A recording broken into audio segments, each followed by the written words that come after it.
Video games. Many people don't see them as having any benefit to personal development, and even consider gameplay to be a waste of time. But is it truly a waste of time?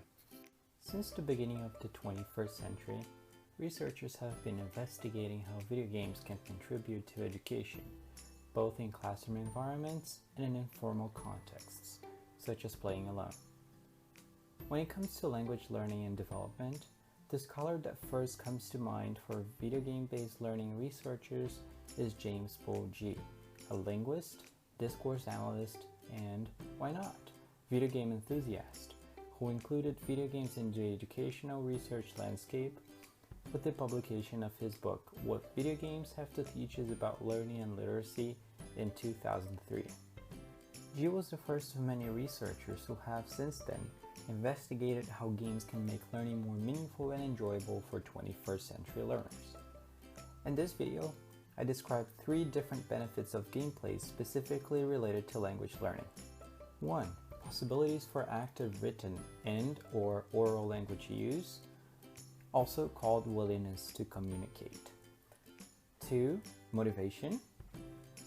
3. Role-playing and language practice and context, and language use and context. We also have the pleasure of the company of Lucas Kirilko, an English teacher who has used video games in his language classes for a few years.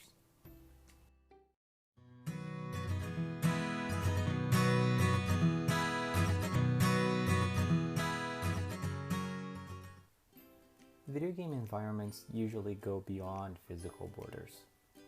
It is possible to play with friends locally, but in online games, such as World of Warcraft and League of Legends, which you can see on the screen, players have the chance to interact with others who might be thousands of miles away.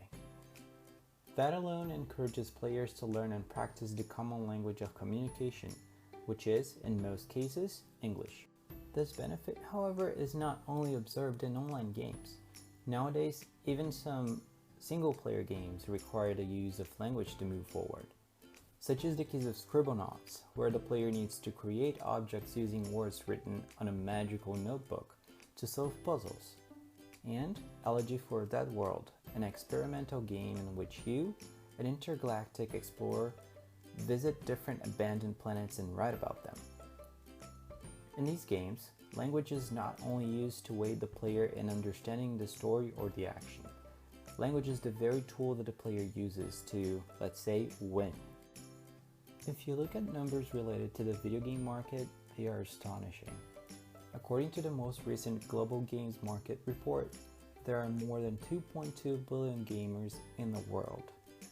The game industry is also expected to generate almost $110 billion this year only, an increase of roughly 8% from last year.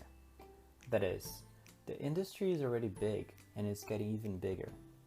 What that means for teachers around the world is that there is a high statistical chance that most of your students are gamers to some extent.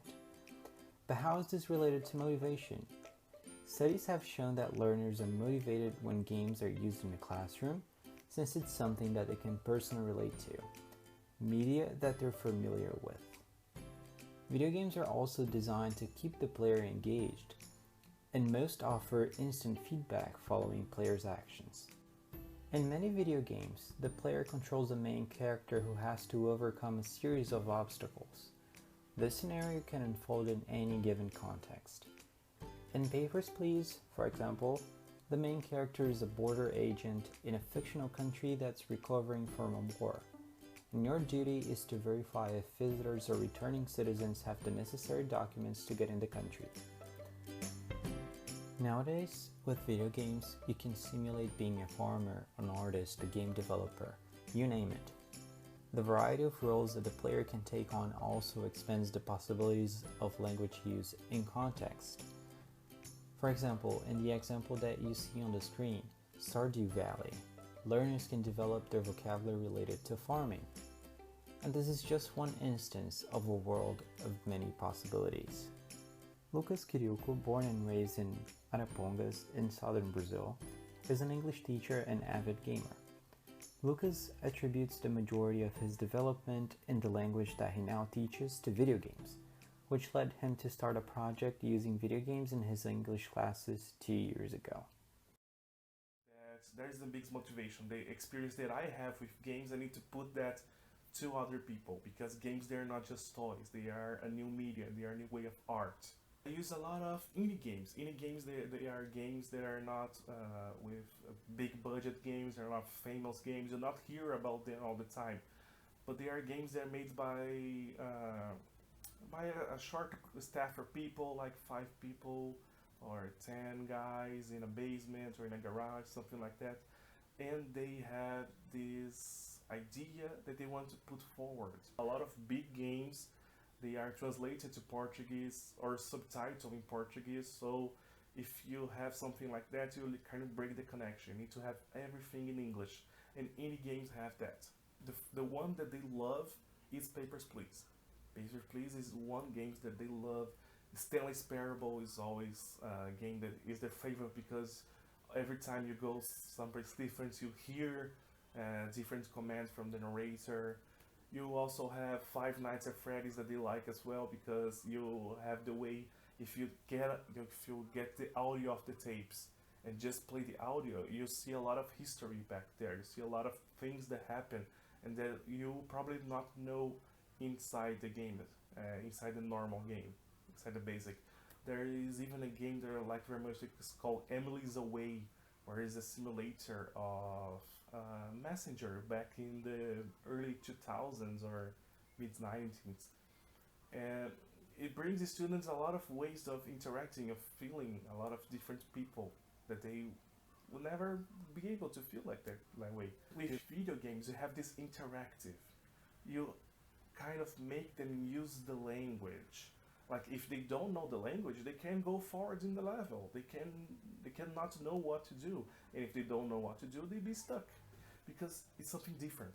Because we need to change the way things are taught in our classrooms. We need to change the chalks, the markers, the blackboards, the chairs, the desks, everything.